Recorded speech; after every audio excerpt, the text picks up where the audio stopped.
What's up, guys? Hope everyone's having a great day today. Thank you so much for stopping by the Life Coach Zach podcast. If you are listening on Spotify or Apple Music, please subscribe and leave a review. If you're watching on YouTube, please subscribe and drop a comment. This is going to be a 4-part series of my journey to IRONMAN Cozumel. IRONMAN Cozumel is in Mexico. It's on November 21st, 2021. This is going to be my second Ironman this year, second Ironman in my career. I finished Ironman Tulsa back in May 2021 at 16 hours and 18 minutes. So my goal for Ironman Cozumel is 16 hours and 17 minutes. I want to get faster each and every single time. And if it means I'm getting 1 minute faster, I'm accomplishing my goal. So how am I going to get 1 minute faster? Well, I first want to take a step back and tell you a little bit about Ironman Cozumel and why it's considered one of the hardest tracks on the Ironman circuit. Cozumel is in Mexico, and if you're not familiar with geography, Mexico is very close to the equator. It's hot. It's hot in Mexico. And even though it's going to be late November and it's towards the end of fall, transitioning into early winter, the temperature is still going to be really hot. The second reason why Cozumel is a tough course is because it's an open water ocean swim in the Gulf. And compared to Tulsa and most races on the Ironman circuit, which are lake swims, there's no current, right? Even though it's open water in a lake, there's no waves. And in Cozumel, there's going to be waves. There's going to be, we don't know which way the current's going to go. It's very uncertain up until the weekend and the day of the race. It could either hurt us or it could help us. So swimming in the ocean is a lot tougher than swimming in a lake. And that's something that I'm going to have to really, really prepare for. And how I've been preparing for this ocean swim is I've been doing longer swims in the pool, and I've been working on holding my breath longer while I swim. Pretty simple, right? And then the third reason why Cozumel is a really tough track is because there are jellyfish. There's a lot of jellyfish in the ocean. And, no one likes to get stung by jellyfish. Right. It would be pretty awful to come out of the water into T1, transition 1, for anyone that doesn't know what that means, and have jelly bites, jellyfish stings, right, all over my legs and all over my arms. So that's something that you can't really, I'll look into it. I don't know if there's really anything you can do to prevent jellyfish stings. It seems like it is what it is. But that's the third reason, or the second reason why Cozumel, or third reason, I can't remember what number I'm on, why Cozumel is a really tough track. The next reason, because I don't know what number I'm on, why Cozumel is a really tough course is because there is a very strong wind, very, very strong wind. And even though this won't affect you on the swim, it is brutal on the bike. Nothing's worse than biking into the wind. And you race around the whole island of Cozumel. So regardless, there will be a time and portion of the race, at least 2, 3, 4 times when I'm biking tens of miles into the wind. So that is going to be really, really tough.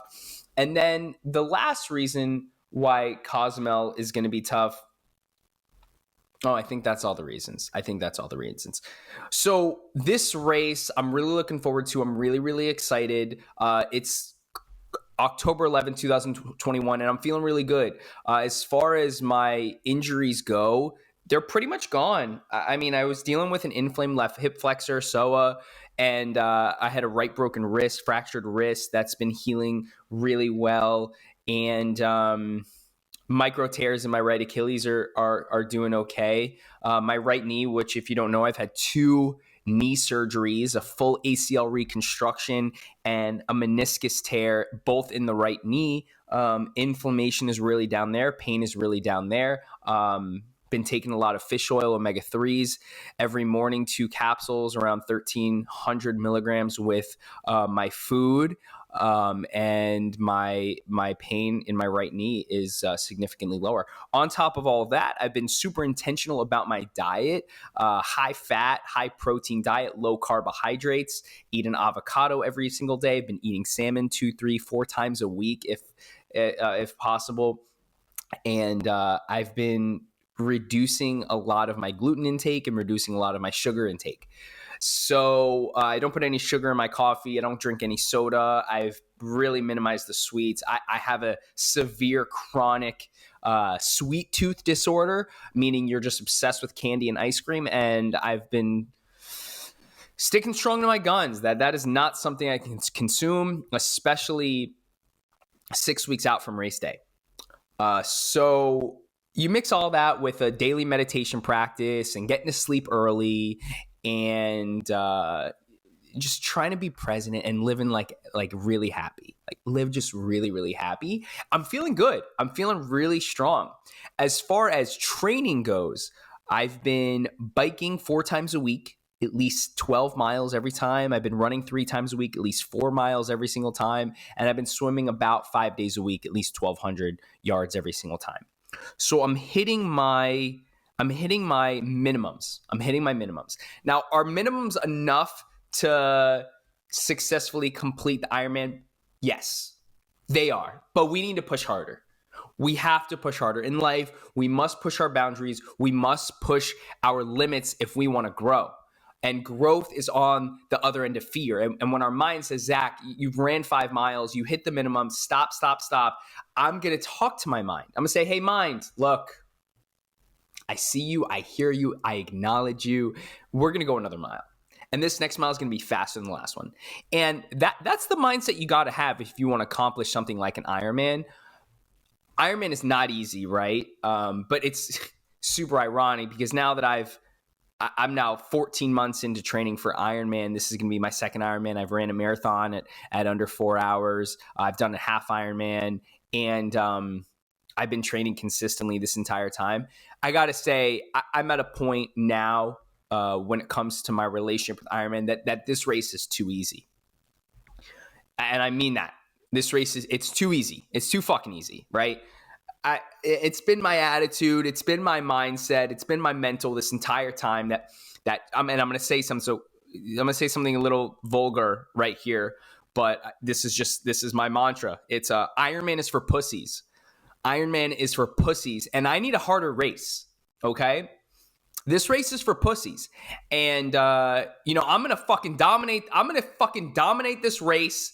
I don't care what you throw at me. I'm going to finish this race, and I'm going to finish this race strong. And I'm going to finish it stronger than I finished the last one. And that's what I'm going to do every single day until the day I die, no matter what it is, right? Whether it's relationships, whether it's family, whether it's work, whether it's a project, finishing a book, whatever it is, I'm going to give all of me to anything that I do. And if I'm not doing that, then I'm slapping God in the face. And that's my attitude. I am slapping God in the face. But on the opposite end of the token, I'm going to relax my tone here for a little bit. It's important to be self-compassionate, and it's important to be super aware, hyper aware of your mental health and your relationship with your mind and your conversation that you have every single day with your thoughts and your identification or disidentification with your emotions, right? And all of these mental strengths and mental skills really provide the foundation, not just for Ironman, but for life, right? And because I've been cultivating my self-compassion, and because I'm hyper aware of my thoughts and my emotions, it allows me to push harder without overdoing it. Now, I want to be humble right now, and I want to have a lot of humility and say, Zach, I could be completely wrong. I could be completely wrong with what I just said in that short monologue over the last 45 seconds. I could be completely wrong. However, I'm happy. I feel good. I'm healthy. I'm only getting better about my diet. I'm only becoming happier. I'm only filling my heart with more peace and more joy. I have more blissful moments throughout the day. So, I'm a results-oriented person. I'm results-driven. And all the things I'm doing are providing results. And when it comes to results, I'm going to get into the topic of part one right here. This is part one of a 4-part series of my journey to Cozumel. And this part one is going to focus on, and it's only going to be about another 10 more minutes, is focusing on my recovery. Because the training and hitting my minimums, to go back to what I was talking about a couple minutes ago and to tie that loop around, put a bow on that, is the minimums are great. Hitting the minimums, I will complete Ironman, but I want to finish strong. And in order to finish strong, you got to start strong. And in order to start strong, you got to be healthy at the starting line.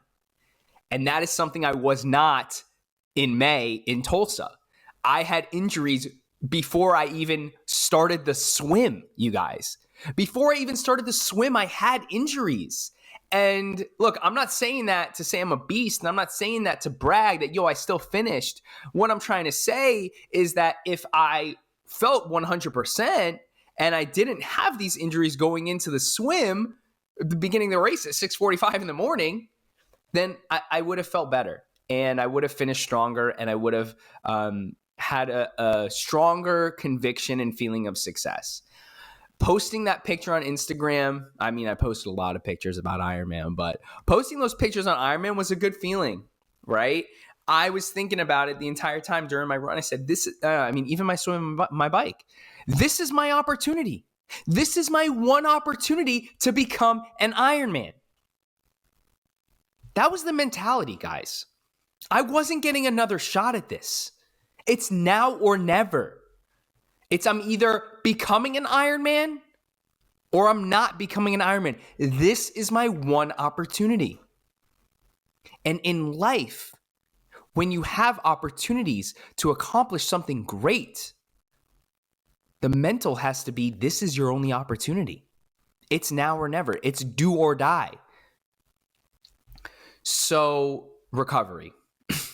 Sorry, I just get off on tangents here. I have a good idea, and I'm like, let me go down that hole and talk about that, and it gets me so far off track that I end up having to take a few steps back. So let me take a few steps back.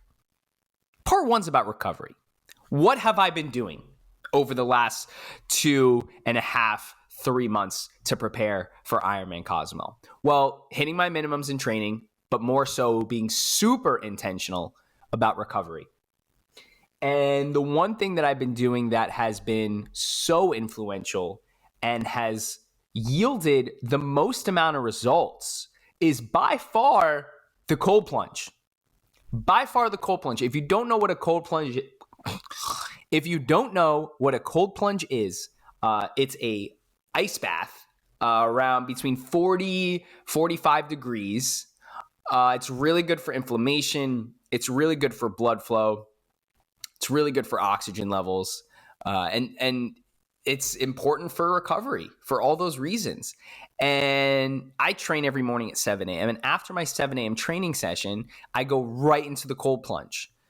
And I sit in there for about at least 5 minutes just from the waist down to get my legs all cold and get the blood really cold and reduce that inflammation. Then I hit the sauna. The sauna is 180 degrees, so I get really, really hot in the sauna. Then I go back to the cold plunge for like 7 minutes, sauna for 15, cold plunge for about 7, sauna. And I do that about 3 times. I end with the cold, though.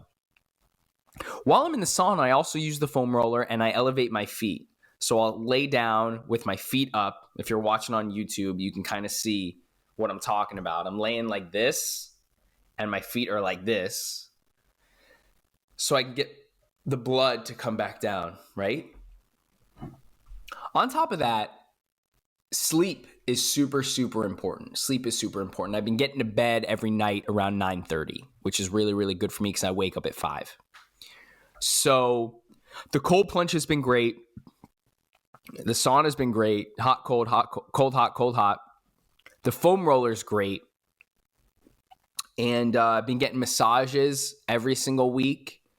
Not really deep tissue massages, more just like a general foot massage, which has been really, really great. And then I've been going to acupuncture. I've been going to my acupuncturist at once every 10 days or so. I've had 3 sessions.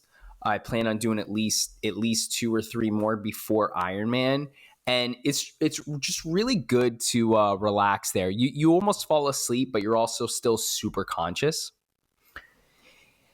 And I don't think there's anything I'm missing besides the dailies, the meditation, the good sleep, the gallon of water, the high-fat diet, the turmeric supplements, the omega-3s, the magnesium at night.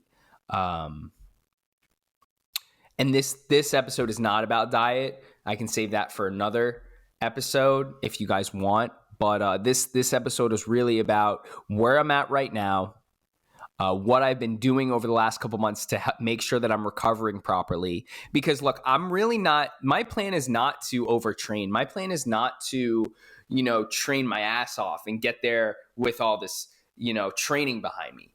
My goal is to get there feeling healthy. I know I can do an Ironman.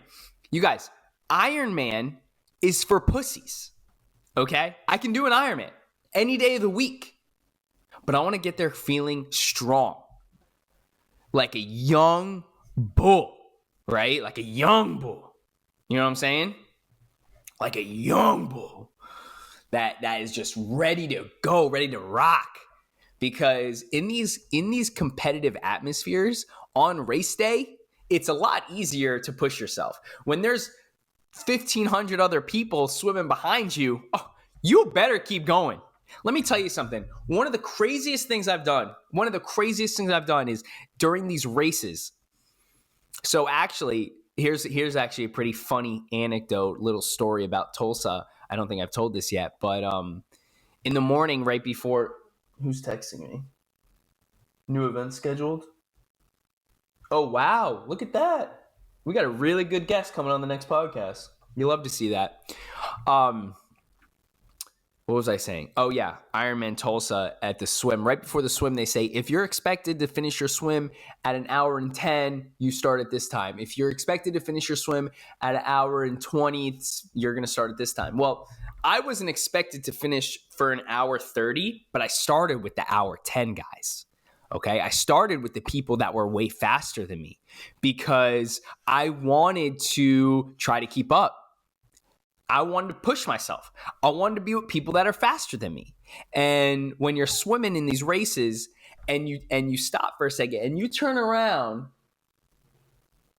and you see 600 people swimming at you full speed, you're going to keep on going. And that's what kept me going in the swim. I finished at 1 hour and I think 20. Hour 25. Can't remember. I got to go back and look at my stats. But the only thing I'm focused on from here until November 20th is recovery. The next 4 weeks, I will be training harder than I have been just because you got to really train super hard before the taper, which is the 10 days before the race where you don't really do too much. So I'm going to hit a 60 miler this weekend on the bike. I'm probably going to hit a 15-miler run this weekend. But besides that, it's really just maintenance. Really just maintenance and recovery. Super disciplined about diet. Getting good sleep. And, this is the thing. And I say this all the time. I'm going to end with this. The most important thing is keeping the most important thing the most important thing. What's your most important thing? Have a great day, guys. Thanks so much for dropping by the Life Coach Zach podcast. I had an incredible time sitting down and chatting with you, even though I didn't let you talk. Thanks so much for watching. Don't forget to subscribe. If you are curious about what it'd be like to hire me as your life coach, I do have a few spots that are going to be opening up starting November 1. Not going to be taking on too many clients only because right now I'm pretty much at full capacity. But long story short, head over to lifecoachzach.com. You can schedule a free discovery call with me, or you can hire me as your health coach for $99. Thank you so much for dropping by today. You guys have a good one, and I will see you soon and next time on part 2 of the Iron Cozumel journey, or journey to Ironman Cozumel. What should we call it? I'm going to let the podcast editor decide on that one. Have a great day, guys. I'll see you soon.